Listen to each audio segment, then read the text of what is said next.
सभी किसान भाइयों को नमस्कार। आज का हमारा टॉपिक ये है कि कपास की हम अधिकतम पैदावार कैसे करें और इसके साथ साथ हम आपको कपास की संपूर्ण जानकारी देंगे।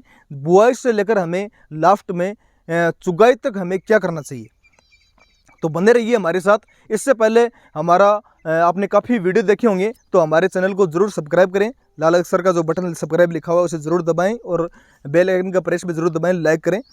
हम आपको बताना चाहेंगे आज का मुख्य रूप से हमारा टॉपिक यही है कि कपास की खेती हम कैसे करें, कब करें और अधिकतम उत्पादन कैसे पाएं। तो उससे पहले हम आपको बता दें कि कपास की जो डिमांड है वो अपने देश में नहीं पूरे विदेशों में डिमांड रहती है। यानी कपास की लगभग पूरे विदेशों तक डिमांड रहती है, एक बहुत बड़ी डिमांड रहती है कपास की। तो सबसे पहले हम बात करेंगे बुआई की। तो हमें कपास की बुआई कब करनी चाहिए? सिंचित क्षेत्र में और जिसके पास सिंचाई का साधन पर्याप्त है उनको मध्यम अप्रैल से लेकर मध्यम मई तक ही बुआई करनी चाहिए ताकि हमें अच्छा उत्पादन मिले। और कई किसान भाई मानसून पे आधारित रहते हैं, पानी कम रहता है, सिंचाई साधन कम होते हैं, तो वो मानसून के शुरुआती दौर से ही आरंभ हो जाते हैं। अब बात करते हैं कपास की खेती के लिए हम ज़मीन तैयार करते हैं। तो ज़मीन तैयार करते वक्त हमें डीएपी और यूरिया और जिंक सल्फेट का समागम करना चाहिए। तीनों चीज़ों को मिलाकर हमें अच्छी तरीके से मिट्टी को मिलाकर भुरभुरा कर देना चाहिए। उसके बाद हमें बुआई करनी चाहिए। इसके अलावा कई किसान भाई जीरो टिलेज फार्मिंग भी करते हैं, यानी जीरो टिलेज खेती भी करते हैं। वो अपने जैसे गेहूँ की फसल काटते ही या फिर धान जो कटाई के बाद में तुरंत ही ऊपर बिल्कुल ऊपर बुआई कर देते हैं, उसे जीरो टिलेज बोलते हैं। सुपर सीडर से काफ़ी मतलब ऐसे काफ़ी नए नए साधन हैं जिनसे वो बुआई करते रहते हैं। अब बात की जाए इसमें किस्म की, तो कौन कौन सी हमें किस्म लगानी चाहिए कपास में? तो बहुत सारी किस्में हैं कपास के लगाने के लिए, लेकिन राजस्थान की बात की जाए तो राजस्थान में सबसे जो सक्सेसफुल वैरायटी है वो है राजस्थान के लिए राशि सीड की RCH 773, RCH 776 और US 51, US 71 और सरपास 71-72 बीजी सेकंड। इसके अलावा बीकानेर नरमा आदि अन्य वैरायटियां हैं। राशि की जो वैरायटी आती है RCH 773 और RCH 776, उसमें लीफ कर्ल वायरस की भी सहने की क्षमता पाई जाती है, यानी उसमें लीफ कर्ल वायरस भी नहीं लगता है। इसके अलावा जो रस चूसने वाले कीट होते हैं उनकी भी प्रकोप कम होता है, यानी उनकी शिकायत भी बहुत कम आती है। ये राशि सीड के जो बीज आता है ना RCH 773, 776, इनमें बहुत ही तगड़ा सिस्टम है ये। इसके अलावा 650 भी बोते हैं जो बहुत हल्की मिट्टी होती है, ऐसे बालू मिट्टी होती है, उनमें कई किसान भाई राशि का 650 वाला वैरायटी भी बोते हैं। बात की जाए मिट्टी की, तो मिट्टी इसके लिए गहरी काली मिट्टी व बलुई दोमट मिट्टी के लिए ही यह कपास बहुत सक्सेसफुल रहता है। इसके अलावा जल निकास की व्यवस्था उचित रहनी चाहिए। अगर कई किसान भाई बहुत काली मिट्टी अच्छी ज़मीन है उनके पास और अच्छी काली मिट्टी भी है, मतलब सब कुछ अच्छा होता है, जीवांश पदार्थ की मात्रा भी पूरी होती है, सब कुछ अच्छा होता है, लेकिन उनमें क्या है कि जल निकास की जो सुविधा नहीं होती, उन्हें पानी भर जाता है, फिर नरमे में बहुत ही जड़ गलने की शिकायत आ जाती है और नरमा पूरा नष्ट हो जाता है। कपास हिंदी में कपास बोलते हैं, इंग्लिश में कॉटन बोलते हैं, और वैसे आमतौर पर नरमा ज़्यादातर किसान भाई यूज करते हैं। बात की जाए खरपतवार नियंत्रण की, तो खरपतवार नियंत्रण में हम पेंडिमेथलिन का काम में लेते हैं सबसे ज़्यादा। तो पेंडिमेथलिन 30% भी काम में ले सकते हैं, 38.7% भी काम में ले सकते हैं। इसके अलावा बुआई के बाद या अंकुरण से पूर्व भी काम में लेते हैं। किसान भाई तुरंत बुआई करते हैं ऊपर लाइन चला देते हैं फुहारा वाले सीजन में, मतलब फुहारा वाली सिंचाई प्रणाली अपनाते हैं, वो तुरंत ही ऊपर लाइन चला देते हैं, जिससे कि क्या पेंडिमेथलिन से खरपतवार नियंत्रण हो जाता है। या फिर कुछ किसान भाई जैसे बुआई से पूर्व भी पेंडिमेथलिन का स्प्रे करके वैसे काम में लेते हैं, जिससे कि हमारे खरपतवार नियंत्रण हो जाता है और खरपतवार की समस्या नहीं आती है। अब सबसे पहले हम बात करेंगे छोटी मोटी रोग की और कीटों की। तो रोग की बात की जाए तो सबसे पहले जैसे फंगस वाले रोगों की बात की तो जीवाणु अंगमारी और जड़ गलन और जीवाणु झुलसा कोणी धब्बा। तो जीवाणु अंगमारी और जीवाणु झुलसा कोणी धब्बा रोग होता है, उसके लिए हमें स्ट्रेप्टोसाइक्लिन 10 ग्राम और कॉपर ऑक्सीक्लोराइड 300 ग्राम प्रति 100 लीटर पानी में मिलाकर स्प्रे कर देना चाहिए। ये तो हो गया फंगस वाला रोग, मेन मुख्य तो जीवाणु अंगमारी और जीवाणु झुलसा कोणी धब्बा रोग। इसके अलावा बात की जाए जड़ गलन की, तो कपास में जो जड़ गलन की शिकायत आती है ना किसान भाइयों, उसमें हमें कार्बेंडाजिम प्लस मैनकोजेब को चलाना चाहिए। वो बहुत ही सस्ता फंजीसाइड है और बहुत जल्दी कंट्रोल हो जाता है। बात की जाए कीटों की, तो कीट कपास में कीटों की समस्या बहुत अधिक आती है। तो कीटों की बात की जाए तो कीटों में लगती है गुलाबी सुंडी, सफ़ेद मक्खी, तेला, एफिड, थ्रिप्स, हरा मच्छर और मिलीबग। ये इतने सारे हमारे नरमे में या कपास में जो कीट लगते हैं।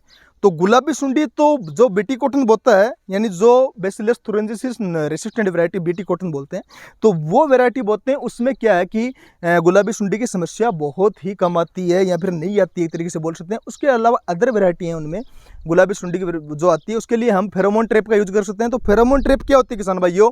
एक ऐसी ट्रैप लगा दी जाती है जिससे कि क्या कीट आकर्षित होते हैं और वो चिपक जाते हैं और खत्म हो जाते हैं, वो फेरोमोन ट्रैप। इसके अलावा हम लाइट ट्रैप की भी, जैसे अमेरिकन सुंडी हुई और गुलाबी सुंडी हुई, इनके लिए हम लाइट ट्रैप की व्यवस्था कर सकते हैं। लाइट ट्रैप उसको बोलते हैं, जैसे हमारा खेत है, एक कोने पे हम बल्ब जला दिया और नीचे पानी रख दिया, तो वो सारे कीट शाम को क्या आगे आ जाएंगे। जैसे सूर्योदय से 2 घंटे पहले या फिर सूर्यास्त, अभी जैसे मान लो अभी सूर्यास्त होने वाला है, अंधेरे में जैसे 2 घंटे बाद में हम अगर लाइट जला देते हैं तो सारे खेत के कीट वहाँ इकट्ठा हो जाते हैं और उस वो जो नीचे अपन कोई भी बर्तन रखते हैं उसमें डूब के मर जाते हैं। तो ये हो गया लाइट ट्रैप से कीटों को कंट्रोल करना। उसके अलावा बात है सफ़ेद मक्खी, तो सफ़ेद मक्खी मुख्यतः बहुत ही ज़्यादा शिकायत आती है सफ़ेद मक्खी। उसके कंट्रोल के लिए हमें इमिडाक्लोप्रिड 17.8% SL का 0.3 ml प्रति लीटर पानी के हिसाब से स्प्रे कर देना चाहिए, या फिर एसिटाप्रिमिड 20 SP 0.4 ग्राम प्रति लीटर पानी का हमें स्प्रे कर देना चाहिए, या फिर थायोमेक्सोजेम 25% WDG का 0.5 ग्राम प्रति लीटर का स्प्रे कर देना। थायोमेक्सोजेम यानी जैसे 100 लीटर पानी लिया तो हमें उसका आधी मात्रा यानी 50 ग्राम प्रति 100 लीटर पानी में मिलाकर हमें स्प्रे कर देना चाहिए।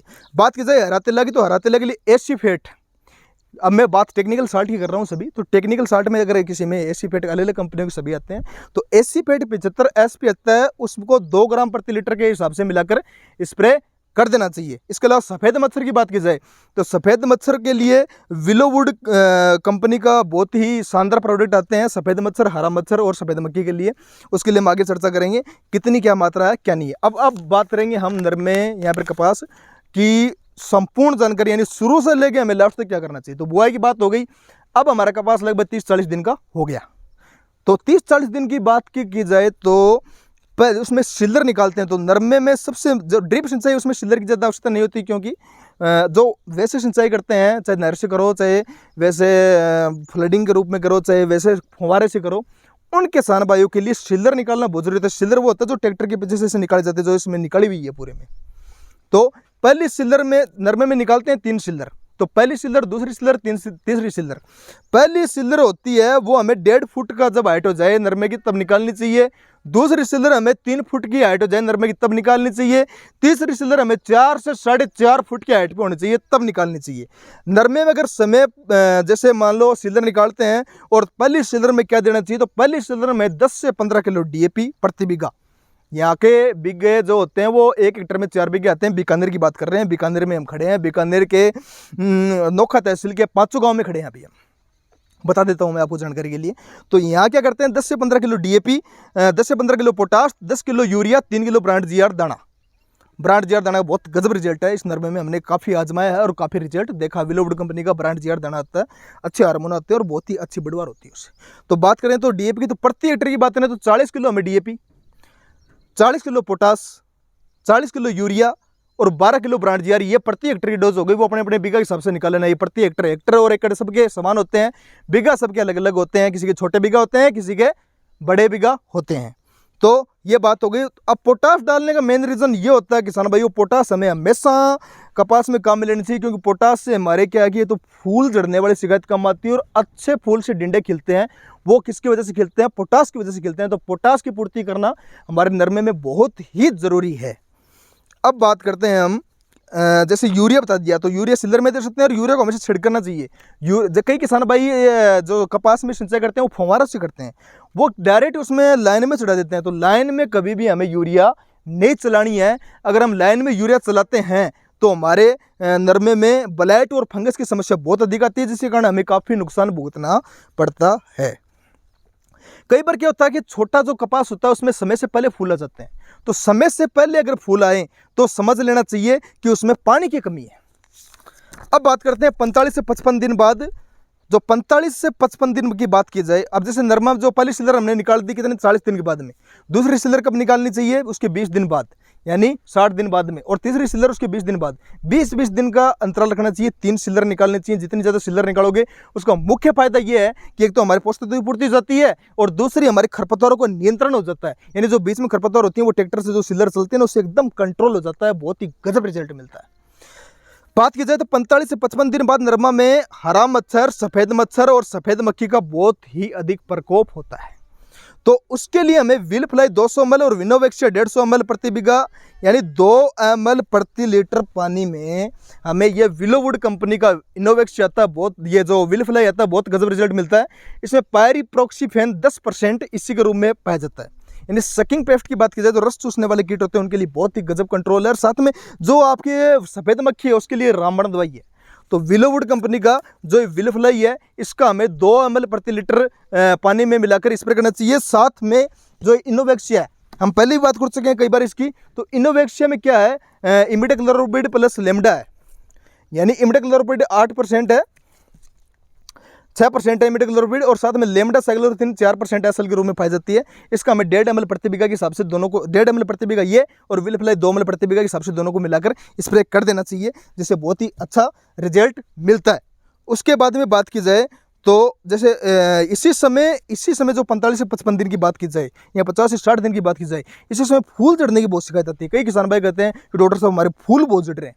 तो फूल झड़ने वाली शिकायत आती है ना, उसके लिए हमें सबसे पहले रामबाण दवाई है विलोवुड कंपनी का ब्रांड GR, यानी ये इसमें काफ़ी बहुत ही जैसे स्टिगोमेस्ट्रोलोल व कैम्पेस्ट्रोल नाम के नेचुरल बोटनिकल काफ़ी हार्मोन पाए जाते हैं जो कि हमारे फूल झड़ने वाली समस्या का कंट्रोल करते हैं। उसमें आधी मात्रा रखनी है, यानी 0.5 ml प्रति लीटर पानी, यानी 500 लीटर पानी है तो 250 ml, 100 लीटर पानी है तो 50 ml ये चीज़ डालनी है। बहुत ही गजब रिजल्ट है। ब्रांड जो SL है ये SL फॉर्म में है और जो ब्रांड GR है वो दाने के रूप में, तो ब्रांड SL का हमें इसमें काम लेना चाहिए। इसके अलावा हम प्लानोफिक्स में भी जा सकते हैं। प्लानोफिक्स भी जो 100 ml प्रति 400 लीटर पानी मिलाकर स्प्रे कर सकते हैं। तो ये होगी फूल झड़ने वाली समस्या कंट्रोल। या फिर विलोवुड कंपनी का विलबॉन्ड भी आता है, 20 ग्राम प्रति 100 लीटर पानी मिलाकर स्प्रे कर देना चाहिए, यानी 0.2 ग्राम प्रति लीटर पानी में मिलाकर स्प्रे कर सकते हैं। उसका बहुत ही अच्छा रिजल्ट है, बहुत गजब रिजल्ट है।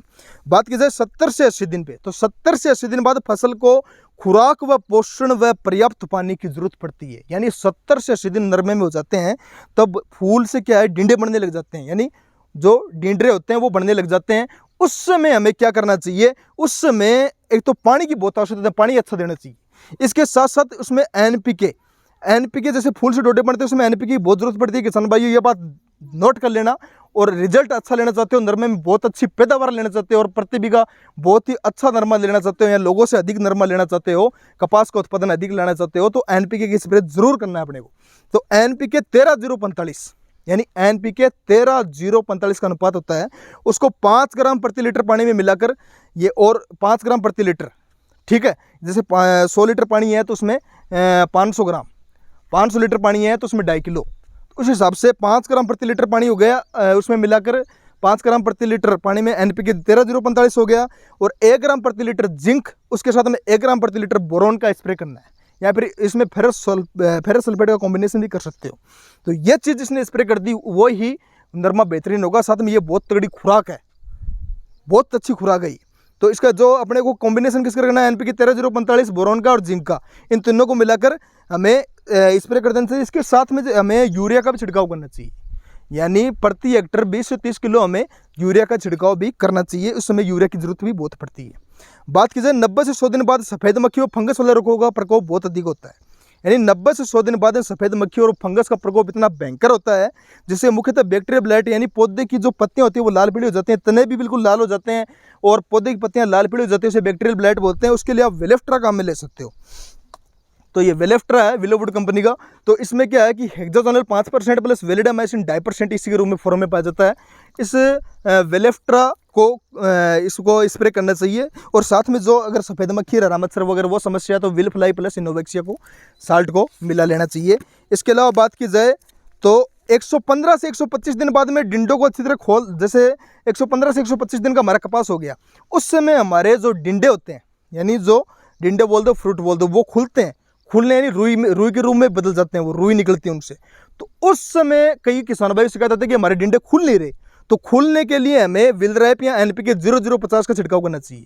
अगर खुल रहे नहीं हैं तो। और या फिर अच्छा खोलने के लिए हमें NPK 0:050 के अनुपात वाला का 1 ग्राम प्रति लीटर को मिलाकर स्प्रे करना चाहिए। अब बात करते हैं, ये तो हो गया जो नरमे की संपूर्ण जानकारी अच्छा उत्पादन की। अब बात करेंगे चुगाई के समय हमें क्या ध्यान रखना चाहिए। तो चुगाई करते हैं उस समय नरमे की, उस समय हमें मुख्य रूप से यह ध्यान रखना चाहिए कि कपास के पौधे पूरी तरह जो बड़े हो जाते हैं वो 150 से 160 दिन पे हो जाते हैं, यानी 150 से 160 दिन बाद में बड़े पौधे हो जाते हैं विकसित चुगाई करने वाले। उस समय हमें कपास की चुगाई, जैसे सुबह पहले चुगाई करते हैं तो हमें ओस आ जाती है उस समय, यानी वो बात आ जाती है अक्टूबर नवंबर की। तो कई सितंबर अक्टूबर नवंबर में लगभग चुगाई स्टार्ट हो जाती है, अगेती हो तो और पछेती, लगभग यही सीजन होता है। उस समय सुबह पहले ओस आती है, तो हमें अच्छी धूप निकलने के बाद ही हमें चुगाई करनी चाहिए। नमी वाले नरमे को चुगना नहीं चाहिए। अब बात है कपास की चुगाई ओस सूखने के बाद ही करें, वह अविकसित अध गिले व गिले जो गेटे होते हैं उनकी चुगाई न करें, यानी डिंडों की चुगाई न करें। गिले डिंडों की चुगाई करते समय कपास के साथ सूखी पत्तियां व जो मिट्टी या फिर उसके डंठल नहीं आने चाहिए कभी भी, यानी चुगाई करते समय ध्यान रखना चाहिए उसके साथ में उसकी पत्तियां नहीं आनी चाहिए कपास की। अब बात करें चुगाई के समय उसे धूप में सुखाएं। अगर कपास में नमी रहेगी तो उसके भाव अच्छे नहीं मिलेंगे। हमेशा सूखा, अगर नरमे को हम लंबे समय तक भंडारण भी करें, स्टोर रखें, अगर कई किसान भाई सोचते हैं कि हम नरमे को जैसे अच्छा भाव आएगा तब बेचेंगे, तो वो किसान भाई नरमे को चुगाई करने के बाद एक बार उसको धूप में सुखा लें। धूप में सुखाने के बाद में उसे स्टोर करना चाहिए। स्टोर करने उसे धूप में सुखाने का फायदा ये, अगर नमी वाला नरमा हमने स्टोर कर लिया ना तो नरमा पीला पड़ने लग जाता है, और जिससे कि अधिक नमी से बीज व रुई दोनों की गुणवत्ता खराब हो जाती है।